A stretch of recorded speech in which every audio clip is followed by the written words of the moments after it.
Hey guys, it's Alexandra from Cre8tioncrochet.com and yarncraftsandcoffee.com. Today I'm going to show you how to do a really easy ear warmer that is cinched in the center.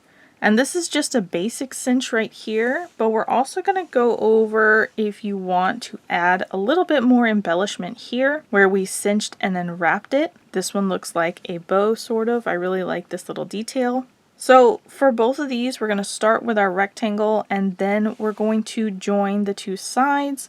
I'm going to show you how to use the pull loop through join method.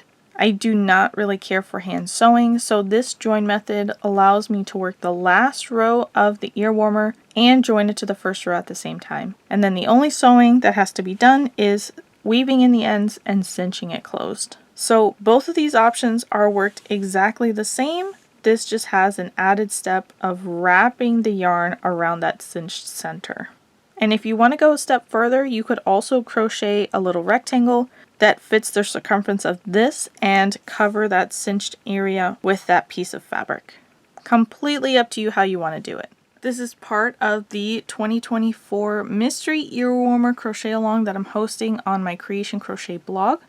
You can pop down into the description box for the link to that and links to other ear warmer tutorials. I have 5 ear warmers here in front of me, all worked in half double crochet stitches and finished off a little bit differently.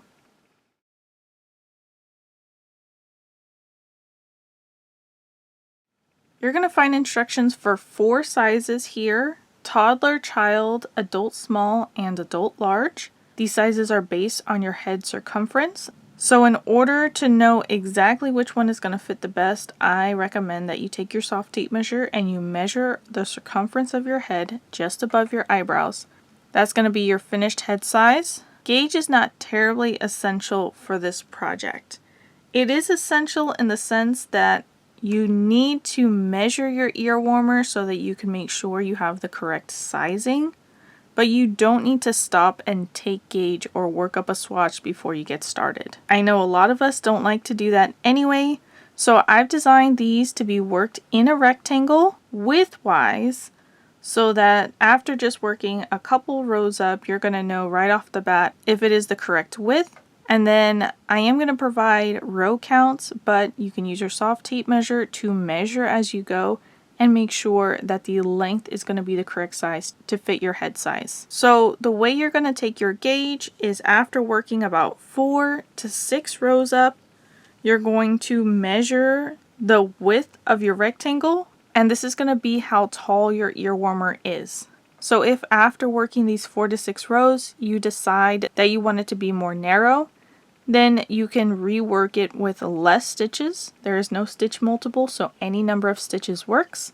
If you want it to be a thicker band, then you can add stitches on in any number that you like. Then you'll continue working in pattern to build your rectangle up.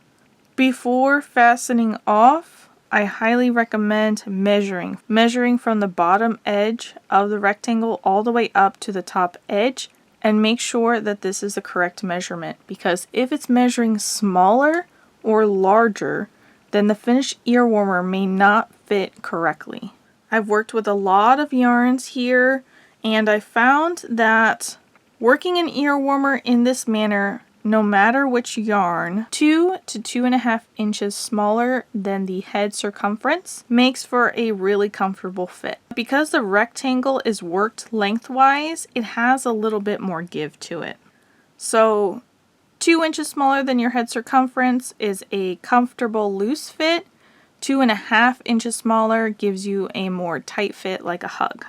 I like mine a little bit tighter, but if you like yours a little bit looser, then that's your range right there. You're going to need some worsted weight yarn. That's a number 4 weight yarn. I've been working with a lot of yarns out of my stash, so the green at the top and the pink right here are both Lion Brand Wool Ease. The tan one is Barocco Vintage. The teal one is a new one to me. This is Araucania Hawasco Kettle Dyed Yarn. And the dark gray over here on the right is Lion Brand Jeans. So the jeans yarn is a 100% acrylic yarn, and the other ones are wool blends. Wool blends are my preferred yarn for cozy accessories, but I know that some of you are allergic to wool, so I wanted to make sure I had an acrylic option, make sure that it worked up well and it fit well. Another option that you could go with if you're allergic to wool, but you want to do an animal fiber, is going to be alpaca yarn. I'm going to pop the links to all these yarns down in the description box, as well as the names to the colors that you see here. And I'll share some yarn alternatives, including alpaca, down there as well. Animal fibers are going to keep you warmer. They're going to help protect against the wind better. So if I'm just out and about on a cold day, I might just reach for my ear warmer that's worked in acrylic yarn. But if I was going to go on, let's say, a trolley ride and it's cold and windy out, I'm going to go for my wool blend. I'm also going to add a beanie and a hoodie and all that good stuff, but wool blends for sure are going to help protect against the wind. There are so many great options for worsted weight yarns, so if I didn't mention yours, it doesn't mean it's not a good option. I just didn't have it to work with. So feel free to pick your favorite worsted weight yarn. I would stay away from a 100% cotton since it's not mixed with any fibers that will help it keep its shape, but any other worsted weight yarn would be perfect. You're also going to need an H8 5mm crochet hook. This is the one you're going to see me working with. It's one of my favorite hooks, and I'll link it down in the description box below. I got this from Etsy from Sienna's Boutique. Now, little plug real quick, I do have a yarn shop, Yarn Crafts and Coffee. I do have all these yarns available in my shop, as well as some hooks and some other notions and boutique items. So I would love if you would pop over for a visit. If you're local to Central Florida, you can find our yarn shop inside America's Antique Mall in Melbourne, Florida. Let's go ahead and get started. We're going to start with a slip knot, so I've pulled the yarn over my fingers here. I'm going to wrap it around my index finger 2 times and then hold tension down here with my thumb and my middle finger. Pull the loop on the left up over the other one, but not off my finger. Then I'll pull the one on the left up over the other one and off my finger. Grab my crochet hook, insert it into the loop on my finger and pull it off. I'll hold the working yarn in my right hand, short tail in my left. I'm going to pull that so this knot goes to normal tension. We're going to begin with a chain. To chain, we yarn over and pull through the loop on our hook. Yarn over, pull through the loop on our hook. Yarn over, pull through the loop on our hook. Each time we do that, we get one of these V shapes. 1, 2, 3 chains. We don't count the loop that's on our hook.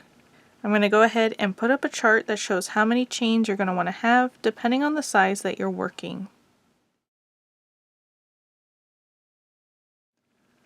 Now that we have our chain complete, we're going to half double crochet into the 3rd chain from the hook.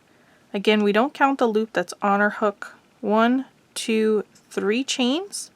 In the center of that chain, we're going to work our first half double crochet, yarn over, insert your hook into that stitch, yarn over and pull through, 3 loops on your hook, yarn over, pull through all 3 loops, yarn over, insert your hook into the center of the next chain, yarn over and pull through, 3 loops on your hook, yarn over, pull through all 3 loops. Yarn over, insert your hook into the center of the next chain, yarn over and pull through, 3 loops on your hook, yarn over, pull through all 3 loops. Right now we have 3 half double crochets complete that we've worked together. You can look to the top of those and see that V shape there. That's how you can count them really easily. Over here where we started, we skipped a couple chains and worked into the 3rd one. Those skipped chains there are also going to count as a stitch. So even though we worked 3 half double crochets, we add that as a stitch and we have 4 stitches in total. Continue half double crocheting into each chain all the way across to the end.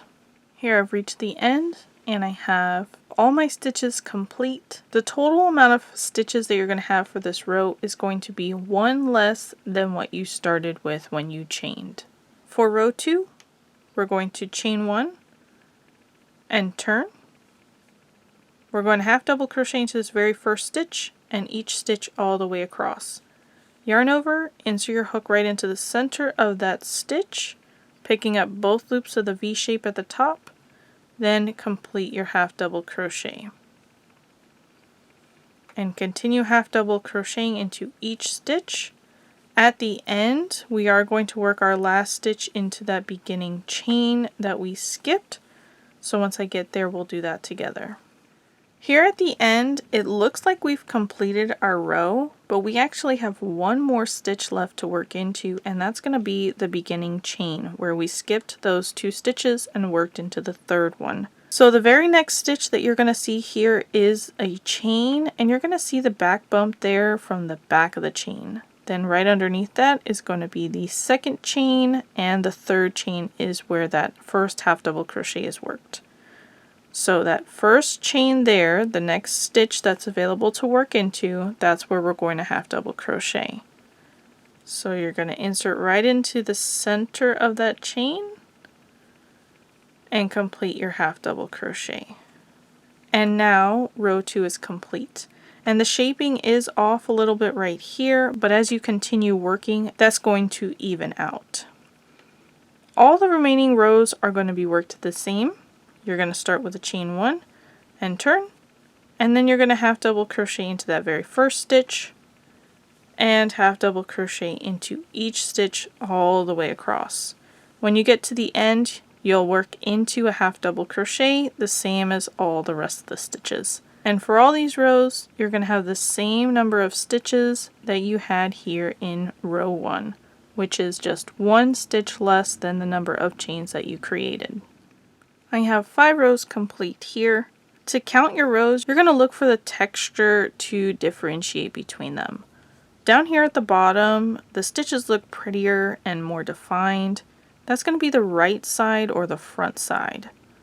Above that for row 2, the stitches are more textured, they're less defined. That's going to be the wrong side or the back side. Above that, you'll see the pretty side again, and above that, you'll see the textured side. You'll use this to help you with counting the rows. 1, 2, 3, 4, and 5. Or the further I get, I count by 2s, and I just look for that raised up textured row, and I'll count 2, 4, 6, and so on. After you get about 4 to 6 rows complete, that's going to be the finished width of your ear warmer. So you can take your soft tape measure, you can measure the width from the edge of the left side all the way across to the edge of the right side up here at the top. So if you wanted a thinner ear warmer, you would work less chains and less stitches. And if you wanted a thicker band, then you would work more chains and more stitches. So if you wanted to take this out and rework it, you'll just want to make sure you work 4 to 6 rows so that you can get an accurate width measurement. I'm going to be showing you how to join using a technique called pull loop through, and that involves working the final row as you're joining to the beginning. So I'm going to put up a chart that's going to show how many rows in total you're going to need depending on the size that you're working, and it's going to have 2 different numbers. So it will say with pull loop through method and it will say with other method. So if you don't want to do this pull loop through technique, then you can work all the rows up and then join using a different method like a whip stitch or a mattress stitch, whatever your preferred joining method is. I don't really enjoy hand sewing, so I use the pull loop through method so that I can crochet the ends together and then just weave in my ends after. Now that we have all our rows complete, again, if you're going to do the pull loop through method with me, then you're 1 row short. But if you're going to whip stitch or mattress stitch or use another join method, then you have added that extra row. You're going to want to lay this out flat and measure from the bottom edge all the way across to the top edge, and make sure that this is long enough before you continue, because you can always add extra rows here, or if it's too long you can take rows out. But I recommend you go ahead and measure now, make sure you're in the right ballpark. If you still need to add that extra row to complete it for the pull loop through join, just take that into consideration. But if you're not measuring correct now, then the finished ear warmer is not going to fit correctly.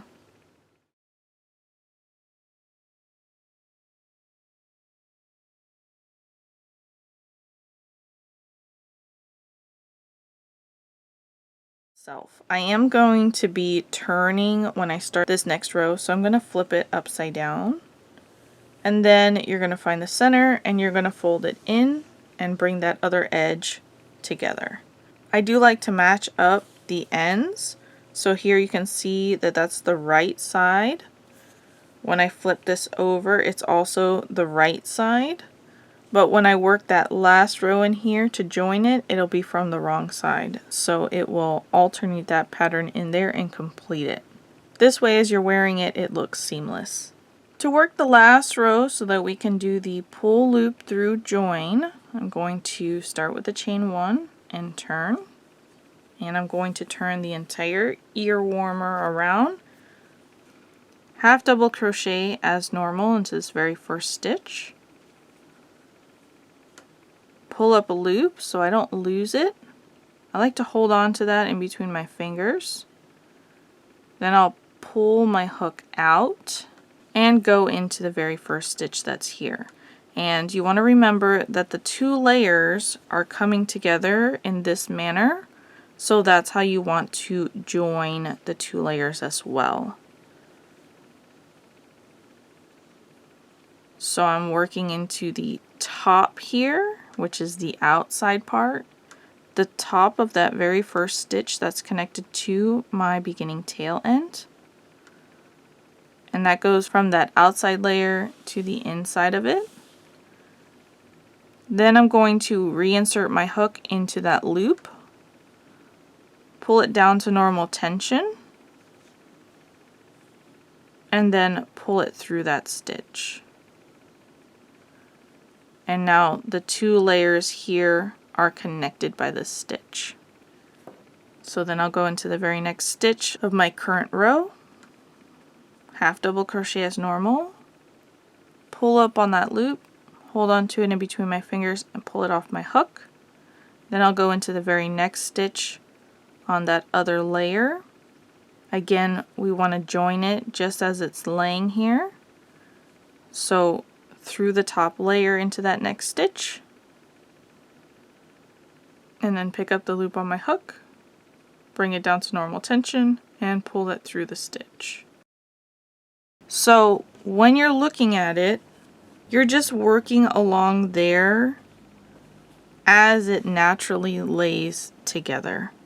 So I've removed the hook from this stitch here, and I'm just going into that very next stitch right in the center of it, from that outside layer into the center. Then I'll grab that loop back on my hook, pull it down to normal tension, and pull it through. Half double crochet as normal into the next stitch, pull up the loop, hold on to it, pull the hook out, go into the very next stitch on that second layer, put the loop back on it, pull it down to normal tension, pull it through. And you can see that it has this little twisted join here. I really like that little detail.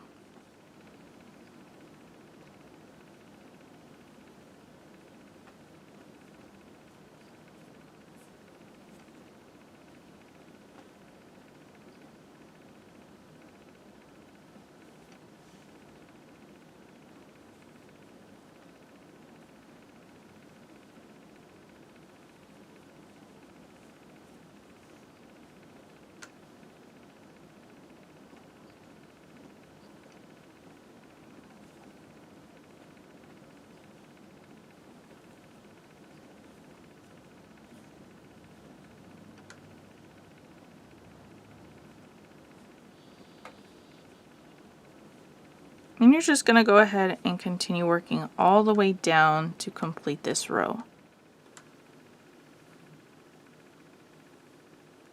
Now that I've joined the ear warmer together, I'm going to work on the cinch here at the center. I'm going to go ahead and get my beginning tail end out of the way, weave it in.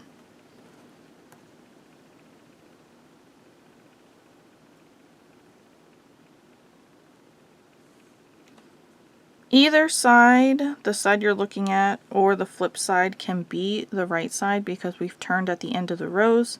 And both sides take on the same pattern. So decide if you want the detailing from the pull loop through to be on the top, or you want the other side to be facing out. And whichever side you decide is going to be the back side, that's the one you're going to weave your ends in on. I'm going to leave the join side facing out. So I need to bring this thread to the back. I'm going to go into this stitch here to the left, the last stitch there, right into the center of it from this front side here to the back, and I'm going to go through both loops of that stitch and pull through. And then I'm going to go from the back now to the front into this very last stitch here, picking up both loops as well. That's going to create the back leg here. Now I'll pass through again into the same stitch I did the first part into. And that creates this second leg here, so this takes on a V shape, just like you see here on some of the other rows. I'll tighten it up, but not too tight. You want it to look natural, not bunched up there. And I'll take it to the back. Now I'm going to weave in my ends into the bulkiness here of the center. Because we need this to stretch widthwise to fit around our head, we don't want to work horizontally. We want to weave in our end vertically to ensure that we don't prohibit any of the stretch. Instead of picking up the whole entire stitch on my needle, I'm going to insert my needle into the center of the stitch to break it in half. That's going to help to capture my yarn a little bit better. I'll run up vertically here through several stitches, and when I exit, I'm going to break that stitch in half as well. And I like to do this each time I enter and exit, just to help capture that yarn a little bit better. Hold the fabric in between my fingers and pull that needle through. Give it a tug. Then go back and manipulate the fabric here if you need to. You want it to lay naturally, you don't want it to be bunched up. I'm going to rotate this, insert into a nearby stitch, breaking it in half, run back up through several of those same stitches, breaking my last stitch in half when I exit.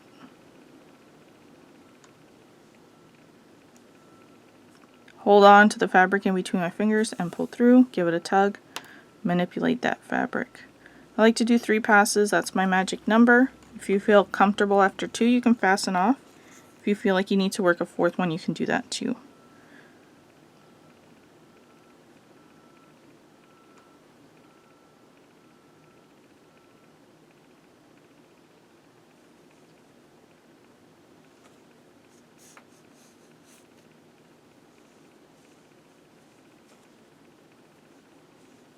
Now I'll go ahead and fasten off.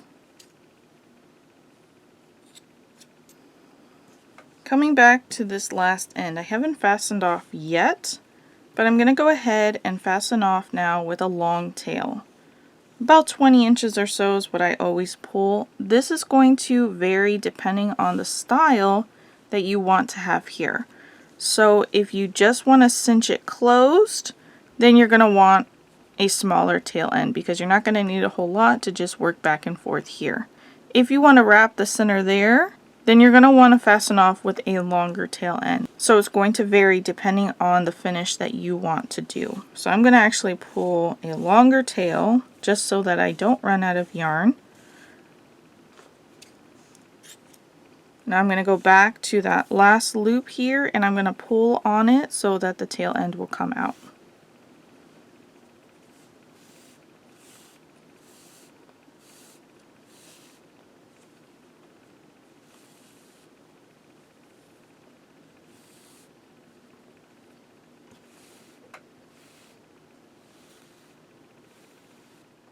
I'm going to take that tail end and thread it into my tapestry needle.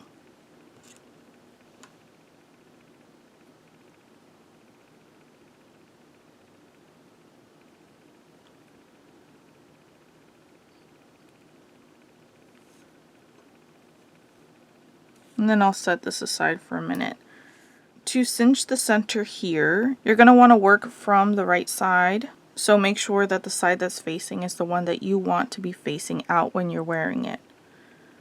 Find the center, push that in on itself so that it folds it in half. Take that top part and fold it backwards on itself so that it is even with the bottom.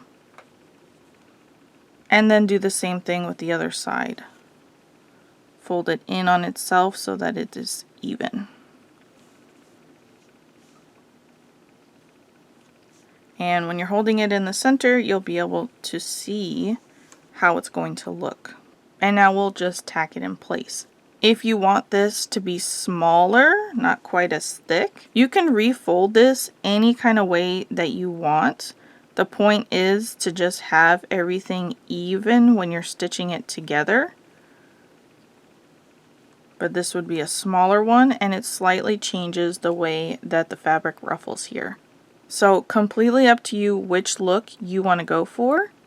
Once you're happy with the way that it looks in your fingers, then you can take your tapestry needle. Right now, my tail end is coming out of the top. So I'll insert here just next to where it's coming out, and then bring my needle all the way down through all those layers together coming out on the bottom. I'm going to continue to hold it in place with my fingers until it's secured a little bit better, and then I'll just pull that through.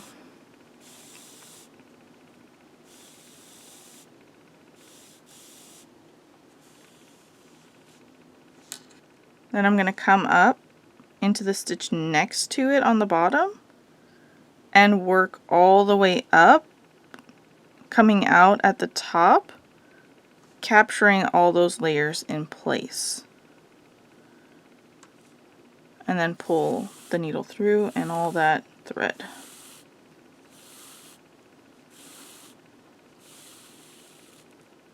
And then you'll just continue doing that. You'll want to do several passes here from top all the way down through all those layers.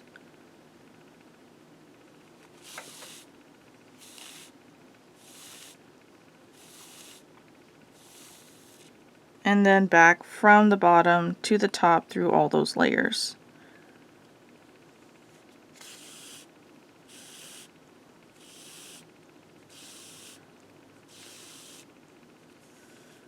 So that's 4 passes. You can start to lay your fabric out and see how it looks. This is how it's going to look as you're wearing it.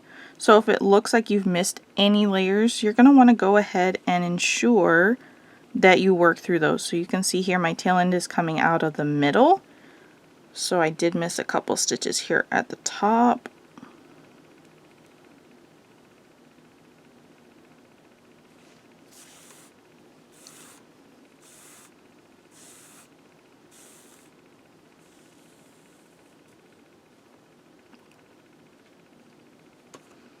And then laying out again. If you're comfortable with the way that this looks and you feel like the join here is secure, then you can flip to the back, weave in your end the same way as I did that initial tail end, trying to go through the bulkiness of the center there vertically, and this will actually secure what you've just cinched in place. I'm going to take this a step further and I'm going to wrap the center. So I'm going to bring all my tail end up here to the top where the tail end is currently coming out. And I'm going to wrap that center part, pulling it underneath so that it tucks this back part in. If you pull it over, it will pull that part out. So I think it matches a little bit better pulling it underneath.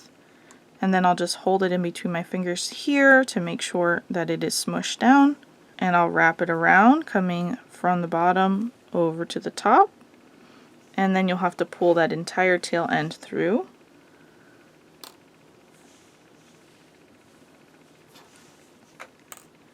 And I'll continue pulling it tight and working around. And building on itself.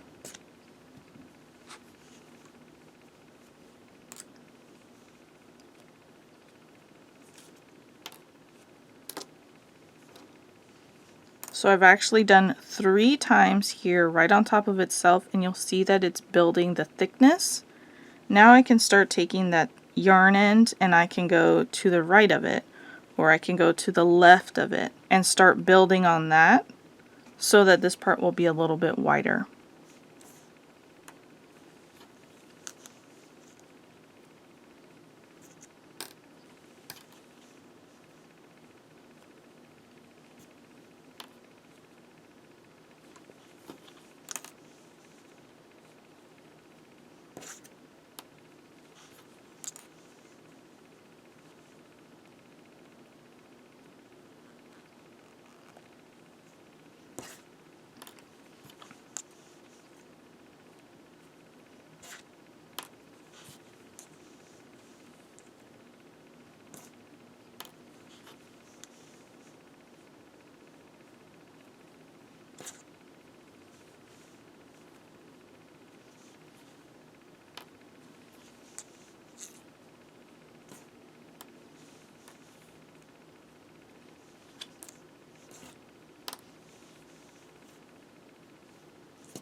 And you can see here I've wrapped over on top of itself, building over to the left, and then I started working backwards. And now you can continue moving right if you want to add a little bit more there, or you can continue working back to the left to build the thickness right here, just continuing to work right on top of it.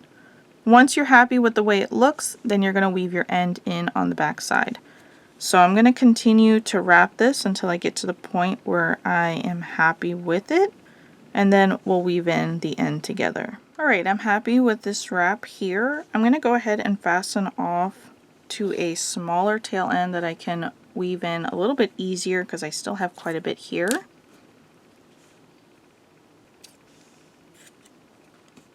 Then I'll rethread this end.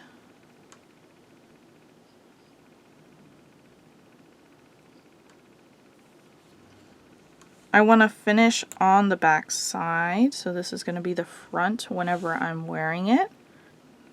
I'm holding here where that tail end is coming around the back, and I'm flipping to the back side of it.